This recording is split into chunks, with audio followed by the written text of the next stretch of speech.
Welcome back, everybody. Today I've got a bit of behind the scenes and an unboxing of sorts. I've been to everybody's local favorite Micro Center, and we needed a new test bench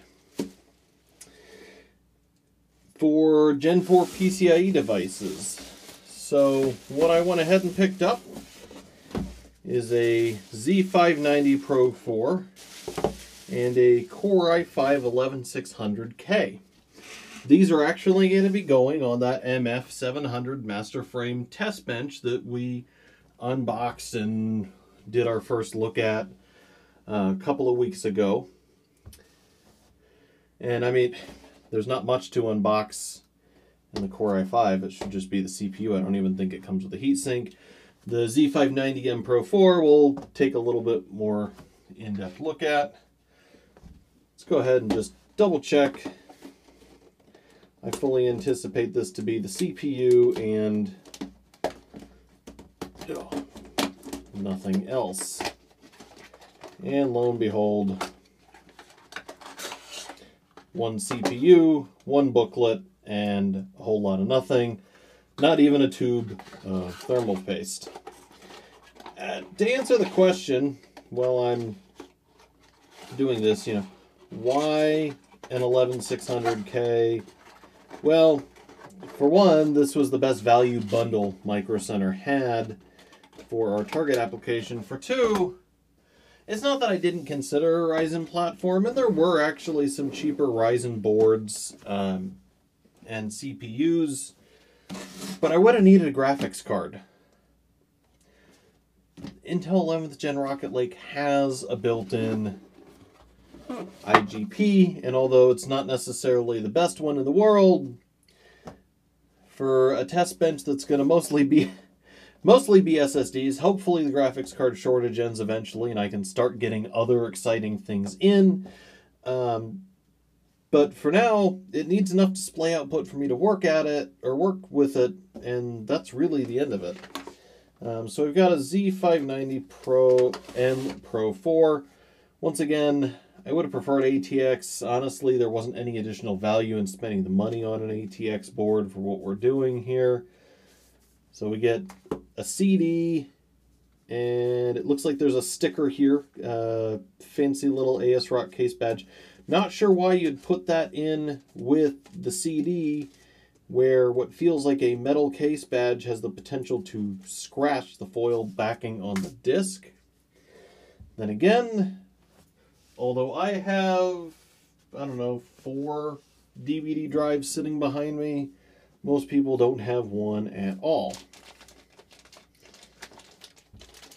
Couple of SATA cables. I've already got bins full of those. An I/O shield, something that I'm sorely lacking in some of my other devices. The factory M2 screws and the factory M2 are in a little standoff. Another M2 screw. We get a quick installation guide in, let's see, English, German, French, Italian, Spanish, Portuguese, Polish, and a couple of Asian languages that I unfortunately can't tell apart on site. And the board itself. So let's do an investigation of what we do and don't get on this board. So we get some Vrm Heat Sinks. This one here, it looks a lot bigger than it is. So we can see just how little of this actually does anything.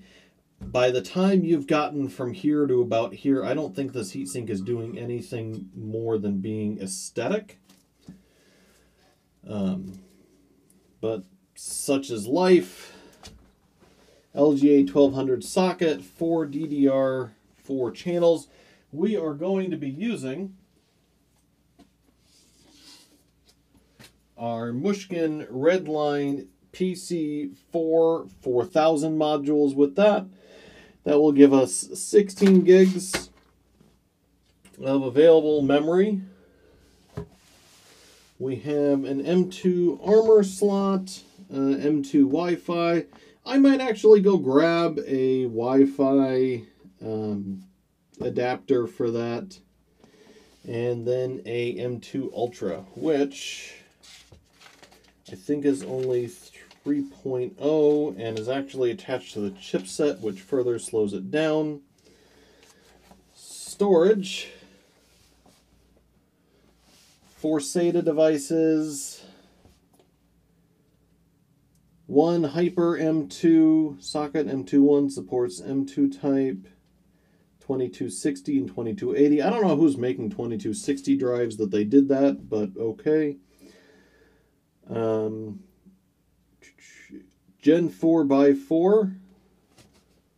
Okay. And 1 Ultra M2 Gen 3x4. So I haven't quite decided, but what I think I'm going to do with this board is put the boot drive here on the 3x4. Because I need the 4x4 in order to test NVMe drives. And it's got its fancy M2 armor, which if I grab a Phillips screwdriver,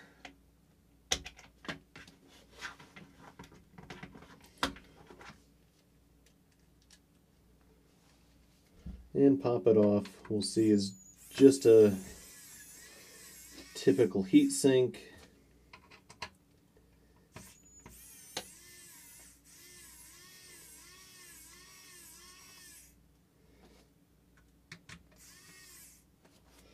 All right. Come on. So this is just a heat sink with a thermal pad on it. Nothing fancy. It's literally a slab of aluminum. Some drives actually come with better heat sinks as part of their package. We will probably test drives without the M2 armor installed. And the reason behind that is that we intend to test the drives in their native configuration, not necessarily to see whose motherboard has the best heat spreader included.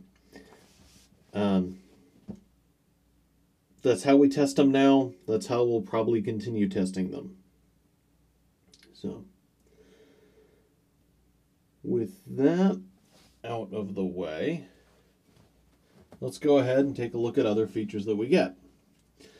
So, pretty standard stuff. I see 1, 2, 3. I think there's a 4th fan header. Yep, there's a 4th fan header there. So I see 4 fan headers off the top of my head. And I don't think I've missed any.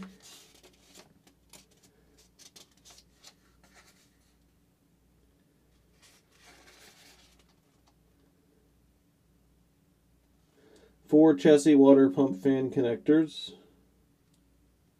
1 CPU water pump fan connector. All right. We get a addressable RGB and a standard RGB header.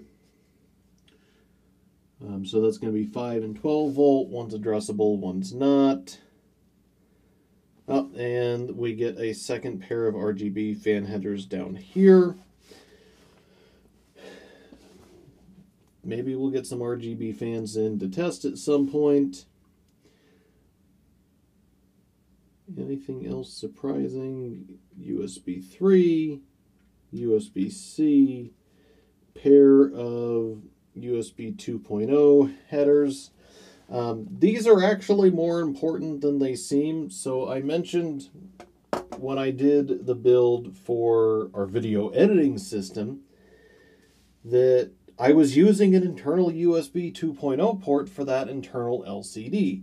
And I've got some other things coming that we'll talk more about doing in it, or controlling an LCD that way, not necessarily the MIMO LCDs, but some of the more standard just HDMI driven ones via USB. And, you know, without these 2.0 headers, you've got to use a 3.0 or you've got to have a PCIe add-in card, and that just all gets messy. So I've got some more stuff coming that we'll talk about why you still want these, even though you might go, well, my case doesn't have any 2.0 ports, or I don't know the last 2.0 device that I used that wasn't a keyboard.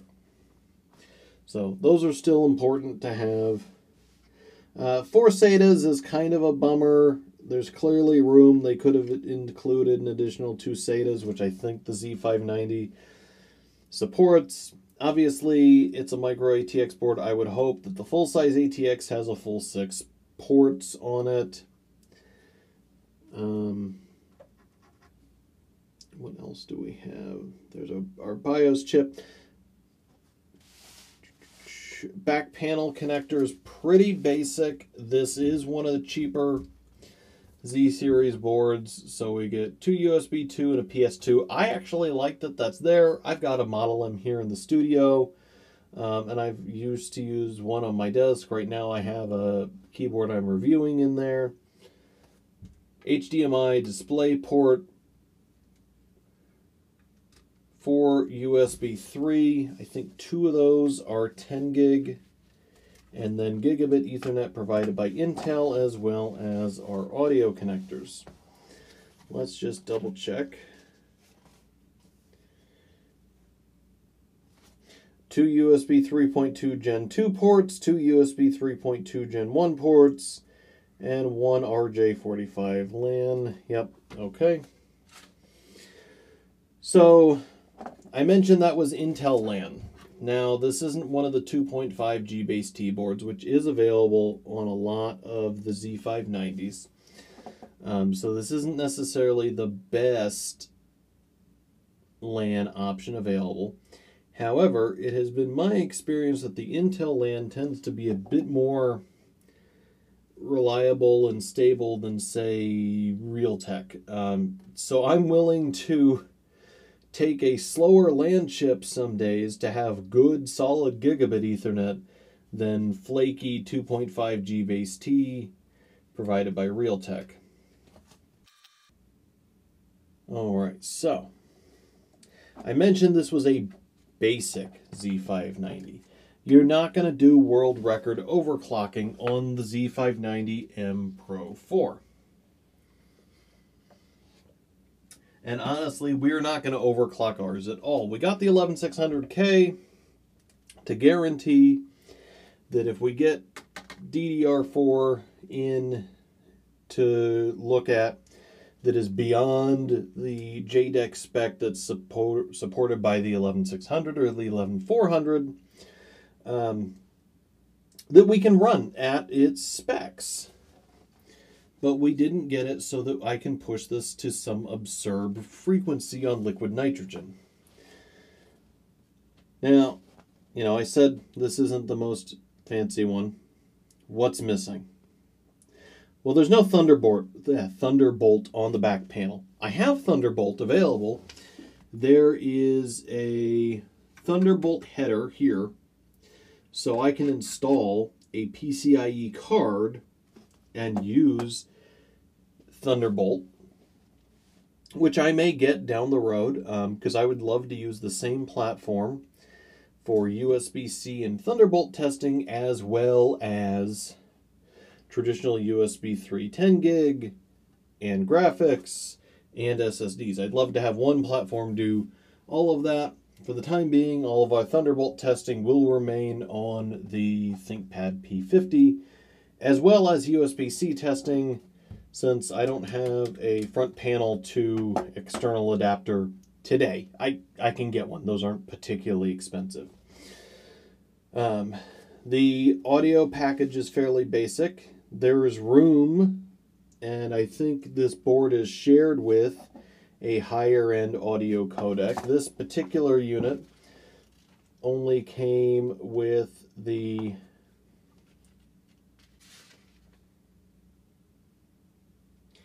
ALC 897, and there's no optical out. Newer boards have, or not newer boards, higher end boards will have things like the ALC 1200, which is just a higher one. I've seen audio from, I think, Sabre still on a couple of high-end boards as well. So this is not your first choice for an audio workstation unless you're using an external card, and then you just don't care what audio is built into it. Other things. There's no built-in RGB. Some of the fancier boards, some of the higher-end boards have built-in RGB that lights up. This one, you know, I don't even think it shows a picture of it on the box. Well, I take that back. It might have just a little bit of RGB under the one heat sink.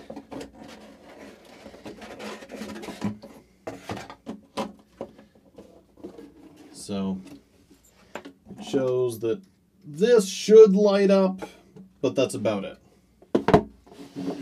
Some of the like Tai Chi boards, I think the Aurora's boards, the Aqua, have stuff that most of the board will light up.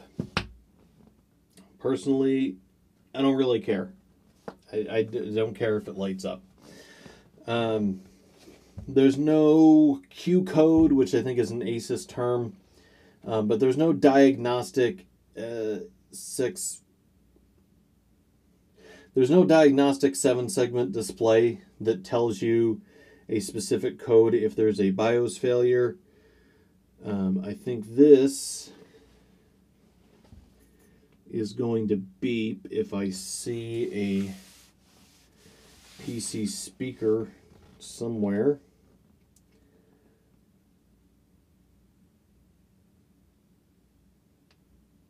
Yep, okay, so there's PC speaker jumpers there. This one is going to beep. There might be a couple of LEDs somewhere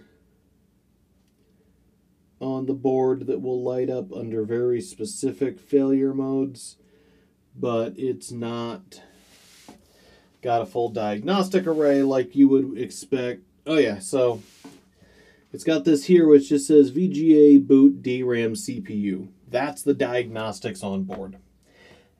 And 99.9% of the time, these 4 LEDs are sufficient. You know, if the DRAM LED lights up red and it hangs, well, odds are you have a bad memory module or one of your memory modules isn't seated properly, and at that point you can go figure it out. Some of the fancier stuff, it'll tell you, you know, C7. Well, which DRAM module is that? Oh, this is this specific module. Now I know exactly which one failed to initialize. So there's some give and take there. Now, all of those things said, that doesn't make this a bad Z590. It's just lacking some of the features that, I mean, I personally would use in my own workstation. I have Thunderbolt devices, and I would have liked a Thunderbolt port built in. I have 10 gig networking. I would have loved 10G base T built in. And there are Thunderbolt boards I could have gone and paid, or sorry, not Z590s, I could have gone and paid another $100 and had one of those features. And another $100 might have gotten me both of them. Those were out of our budget. And from a performance standpoint, although those are nice, well, they don't make the Gen 4 SSD go any faster. And if push comes to shove and I put this 11600K in, and let's say I did get a 3090 to benchmark, well, none of those make the 3090 any faster either. Those are features that are nice. They're things that I want. They're convenient. But they're not necessities. And although there are other boards that would be a better fit if I was doing, you know, extreme overclocking, that would have additional power phases and maybe another layer on the board. This is a 6-layer PCB. I think I've seen some that are 8, or claim that they have a certain copper weight that's on the board for thicker traces with more power delivery.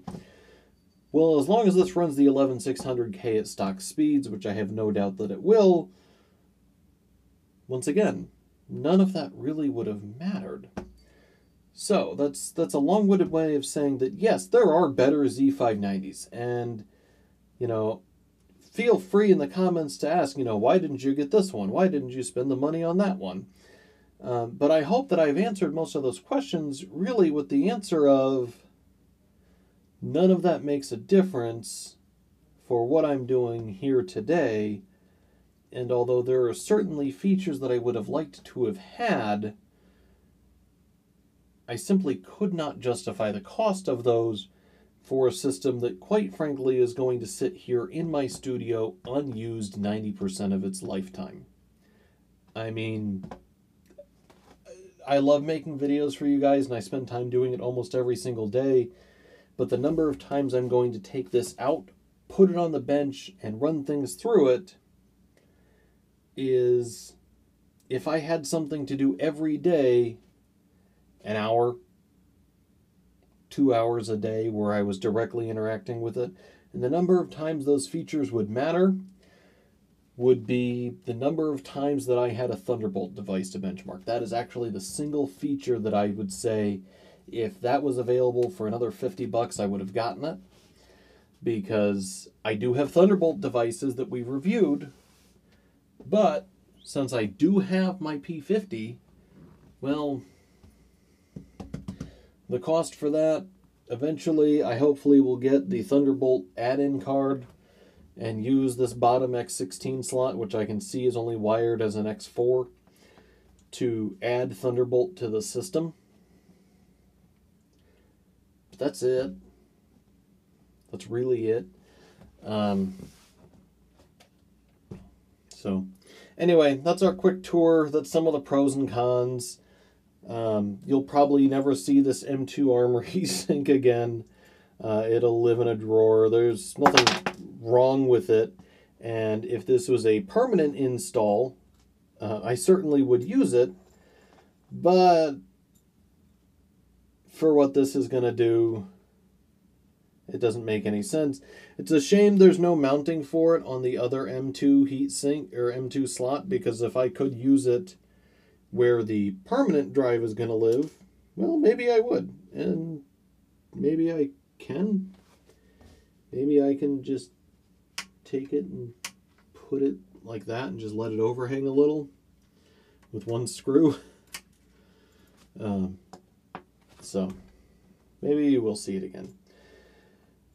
Anyway, I want to thank anyone who helps support Pocketables, either by using our Amazon affiliate links, subscribing to us on Patreon, or subscribing to our YouTube channel. It is support like that that helps make content like this possible. Honest guys, without things like that, I probably would have said, well, we're never just never going to get there to Gen 4. So thank you for all of that. I want to thank Electrix for providing our opening and closing themes. And finally, as always, thank you for watching.